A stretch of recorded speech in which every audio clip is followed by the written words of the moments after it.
turismo seguro tem hobby reto e adicional de pensar aqui em fim de semana por nota várias reportagens de também oposição exclamando relacionado com a situação de água na Bobali Plus. Essa aqui também tem atenção de bem-estar e eventual contaminação de área na Eagle Beach. Bom, lá kami kung sabi sa akin, mitahaya condenável com oposição, tahasi mal uso e quer criar uma imagem sumamente negativa, destrutivo para o desenvolvimento de nosso turismo. Me dizer, gente que tem rabia, que odia,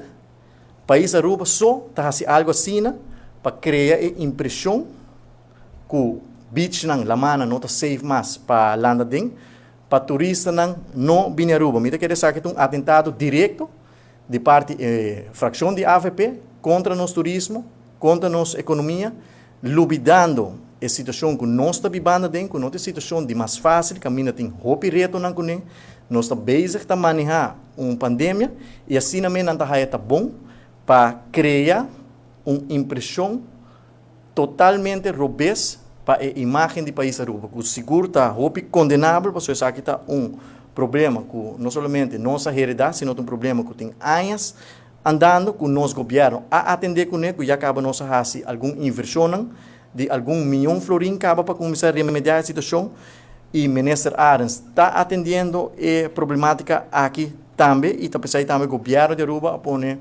16 milhões de florins disponível para seguir para solucionar o problema aqui que tem décadas andando, que nós temos atenção para o problema aqui e nós estamos atendendo para remediar a situação e naturalmente nós tomamos nota de aeroporto aqui, para o aeroporto aqui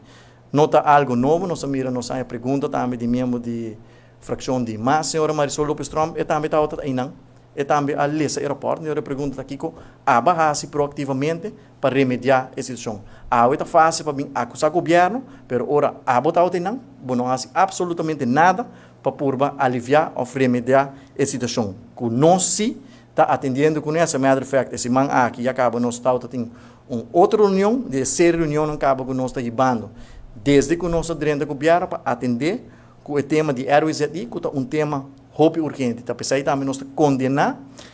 e wega e julgamento de política que nossa economia e nosso turismo de parte oposição caminho para destruir a imagem do país Aruba.